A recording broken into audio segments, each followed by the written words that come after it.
मैं आपको शर्म आनी चाहिए। केंद्र में आप बैठे और बेटियों के साथ ऐसी हरकतें हो रही है, आपको शर्म आनी चाहिए। अगर किसी बेटी के साथ अत्याचार होता है और उसके खिलाफ कोई प्रोटेस्ट करता है तो आपकी दिल्ली पुलिस उसको उठा के जेल में डालती है। शर्म आनी चाहिए, डूब के मर जाना चाहिए आप लोगों को। कि जिधर भी देखो हवस के जल्लाद बैठे हैं। संभाल कर रखो अपनी फूल सी बेटियों को, क्योंकि देश चलाने वाले बेऔलाद बैठे हैं, बेऔलाद। आपके घर में बहन बेटियां नहीं है क्या? आपकी कोई बेटी नहीं है क्या? आप किसी के बेटे बाप नहीं है क्या? आप किसी के भाई नहीं है क्या? शर्म आनी चाहिए, डूब कर मर जाना चाहिए आप लोगों को। उसी प्रकार देश के गृह मंत्री, जो कि बीजेपी के राष्ट्रीय अध्यक्ष भी हैं, श्री अमित शाह जी, उनके पास अंधेरी काली रात में सरकार बनाने का पूरा समय है। उनके पास विधायक खरीदने का समय है, लेकिन देश की बेटियों की सुरक्षा सुनिश्चित हो, देश की सुरक्षा सुनिश्चित हो, इसके लिए देश के सुरक्षा गृह मंत्री के पास समय नहीं है। एनसीआरबी की रिपोर्ट के मुताबिक हर 3 मिनट के अंदर देश के किसी न किसी राज्य में, किसी न किसी शहर में, किसी न किसी गांव में, बस्ती में, हर 3 मिनट में कोई न कोई बच्ची, महिला, बुजुर्ग रेप का शिकार होती है। लेकिन दुर्भाग्यवश स्थिति ये है कि ना तो देश की महिला बाल विकास मंत्री के पास अपराधियों के खिलाफ कार्रवाई करने का समय है, ना पीड़िता के परिवार से मिलने का समय है। उसी कड़ी में देश के प्रधानमंत्री जी के भी पास बड़े बड़े स्पोर्ट्स पर्सन हो या अभिनेता हो, उनके साथ फोटो खिंचाने का समय है, उनकी शादियां अटेंड करने का समय है, लेकिन देश की बेटियों पर हो रहे अत्याचार, उनकी सुरक्षा, उनकी जिम्मेदारियों को लेकर देश के प्रधानमंत्री के पास टाइम नहीं है। उसी प्रकार देश के गृह मंत्री, जो कि बीजेपी के राष्ट्रीय अध्यक्ष भी हैं, श्री अमित शाह जी, उनके पास अंधेरी काली रात में सरकार बनाने का पूरा समय है। उनके पास विधायक खरीदने का समय है, लेकिन देश की बेटियों की सुरक्षा सुनिश्चित हो, देश की सुरक्षा सुनिश्चित हो, इसके लिए देश के सुरक्षा गृह मंत्री के पास समय नहीं है। ऐसे में ये कहना बिल्कुल भी गलत नहीं होगा अध्यक्ष जी कि जिधर भी देखो हवस के जल्लाद बैठे हैं। संभाल कर रखो अपनी फूल सी बेटियों को, क्योंकि देश चलाने वाले बेऔलाद बैठे हैं, बेऔलाद बैठे हैं। बिल्कुल चिंता नहीं है। आज देश में महिला सुरक्षा पे तो महिला सुरक्षा बेतुकी बातें हैं। महिला सुरक्षा बेतुकी बातें लगी आपको? बेटियों की सुरक्षा आपको बेतुकी बातें लगती है? अध्यक्ष, इनका शब्द निकलवाए आप, पहले कार्रवाई से बेतुका शब्द निकलवाए। मैं आपको शर्म आनी चाहिए। केंद्र में आप बैठे और बेटियों के साथ ऐसी हरकतें हो रही है, आपको शर्म आनी चाहिए। अगर किसी बेटी के साथ अत्याचार होता है और उसके खिलाफ कोई प्रोटेस्ट करता है तो आपकी दिल्ली पुलिस उसको उठा के जेल में डालती है। शर्म आनी चाहिए, डूब के मर जाना चाहिए आप लोगों को। ऊपर से कह रहे हैं बेतुका बोल रहे हैं, शर्म नहीं आती विजेंद्र गुप्ता जी? आपके घर में बहन बेटियां नहीं है क्या? आपकी कोई बेटी नहीं है क्या? आप किसी के बेटे बाप नहीं है क्या? आप किसी के भाई नहीं है क्या? शर्म आनी चाहिए, डूब कर मर जाना चाहिए आप लोगों को। राखी जी, प्लीज, माननीय सदस्यगण, प्लीज, राखी जी कंटिन्यू करें। अध्यक्ष जी, मैं दोबारा इस बात को दोहराऊंगी, जिधर भी देखो हवस के जल्लाद बैठे हैं। संभाल कर रखो अपनी फूल सी बेटियों को, क्योंकि देश चलाने वाले बेऔलाद बैठे हैं, बेऔलाद। अध्यक्ष जी, आए दिन चाहे छोटी बच्ची, चाहे 27 साल की डॉक्टर हो, चाहे 56 साल की बुजुर्ग महिला हो, हर कोई हवस का शिकार बन रहा है, हर कोई रेप का शिकार बन रहा है। लेकिन सियासत में बैठे इन सियासतदानों को कोई फर्क ही नहीं पड़ता।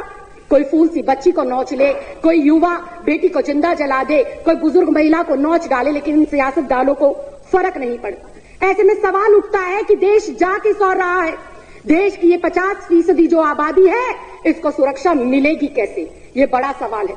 और अध्यक्ष जी, देश की इन बेटियों को, देश की इन महिलाओं को, देश की इस आधी आबादी को सुरक्षा जब मिलेगी जब केंद्र में बैठी हुई सरकार की मानसिकता बेटियों के सम्मान में हो, जब केंद्र में बैठी हुई सरकार की जो सोच है वो महिलाओं को सम्मान देने की हो।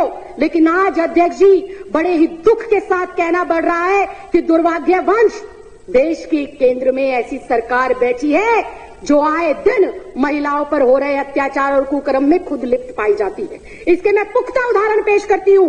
आज इन सदन पटल के ऊपर उन्नाव रेप केस, आरोपी कुलदीप कुमार सेंगर, बीजेपी का विधायक, पहला उदाहरण। दूसरा उदाहरण, आसिफा 8 साल की मासूम बच्ची, कठुआ जम्मू का केस, इसमें भी आरोपी बीजेपी के नेता पाए जाते हैं। शाहजहांपुर यूपी का केस, चिन्मयानंद स्वामी एक बेटी को ब्लैकमेल कर रहा था, निवस्त्र होकर उससे मालिश कराता था। कौन है वो आदमी? वो है पूर्व गृह राज्य मंत्री बीजेपी की सरकार का। और स्वयं बहुत दुख के साथ कहना चाहती हूं, स्वयं देश के प्रधानमंत्री पाए गए बेटियों की सुरक्षा जो है जासूसी कराते हुए। स्वयं इस देश का गृह मंत्री नामजद तड़ीपार रह चुका है। ये मैं नहीं कह रही, ये मेरे देश का कानून कहता है, ये मेरे देश के न्यायालयों ने और जजों ने कहा है। ये राखी बिड़लानी आम आदमी पार्टी नहीं कह रही है। अध्यक्ष जी, ये इतना गंभीर मामला, देश की आधी आबादी आज बाहर निकलते हुए ये सोचती है कि मैं वापस आऊंगी या नहीं आऊंगी। आज हमारे माँ बाप, हमारे भाई बहन, हमारे रिश्तेदार, जब मेरी जैसी बेटियां अपने काम पर पढ़ने के लिए, लिखने के लिए जाती हैं, तो पता नहीं होता कि किस परिस्थिति में वो बेटी वापस आएगी। कंक्लूड करिए। बिल्कुल अध्यक्ष जी, बुधवार 27 नवंबर की रात को दिल दहलाने वाला घटना हैदराबाद के अंदर हुआ। एक 27 वर्षीय डॉक्टर का स्कूटी खराब होता है और उसको मदद के बहाने 4 लोग घेर लेते हैं और उसके साथ गैंगरेप होता है, उसे जला दिया जाता है। इतनी हृदय विदारक घटना अध्यक्ष जी, मेरे मुंह से शब्द नहीं निकल पा रहे, क्योंकि मैं स्वयं भी एक लड़की हूं और कभी कभी किचन में खाना बनाने का मौका मिलता है। गलती से गरम कढ़ाई को छू लेते हैं अध्यक्ष जी, तो अगले 2 दिन तक उंगली दर्द करती है। उस बेटी को जब जलाया गया होगा अध्यक्ष जी, हमारी जैसी बेटियों की आत्मा कैसे आज कुलमला रही है, आप समझ भी नहीं सकते। और ये सामने बैठे हुए बीजेपी के लोग कहते हैं कि किस तरह की बेहुदगी की जा रही है। अध्यक्ष जी, इसके खिलाफ कोई ना कोई कार्रवाई जरूर होनी चाहिए। और ऐसे में जब दिल्ली के अंदर एक अन्नू नाम की लड़की उसके खिलाफ आवाज बुलंद करती है, अकेली वो अपनी हिम्मत जुटाकर धरना देती है, तो वही केंद्र शासित जो दिल्ली पुलिस है उस बेटी के साथ बर्बरता पूर्व जो है काम करती है, उसको मारती है, पीटती है और जेल में डाल देती है। तभी उसका संज्ञान लेते हुए दिल्ली महिला आयोग की अध्यक्ष जाती है और उसकी मदद करती है। अध्यक्ष जी, कहने को बहुत कुछ है, लेकिन मैं एक बेटी होने के साथ साथ, एक महिला होने के साथ साथ एक महिला जनप्रतिनिधि भी हूं और मुझे नहीं पता कि 7वीं विधानसभा में आने का मुझे मौका मिलेगा या नहीं मिलेगा।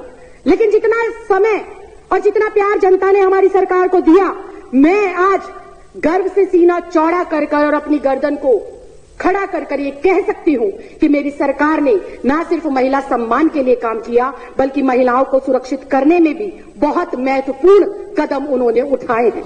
मैं उम्मीद करूंगी कि देश में आज जो स्थिति है वो स्थिति भविष्य में ना हो, इसके लिए आज हर एक बेटी को जागना होगा, हर परिवार के सदस्य को जागना होगा और उखाड़ कर फेंकना होगा ऐसी मानसिकता के नेताओं को जो मानसिकता वो महिलाओं के विरोध में रखते हैं और जो उनकी मानसिकता महिला विरोधी झलकती है। आपने मुझे इस अति महत्वपूर्ण मुद्दे पर बोलने का मौका दिया, बहुत बहुत धन्यवाद, बहुत बहुत आभार।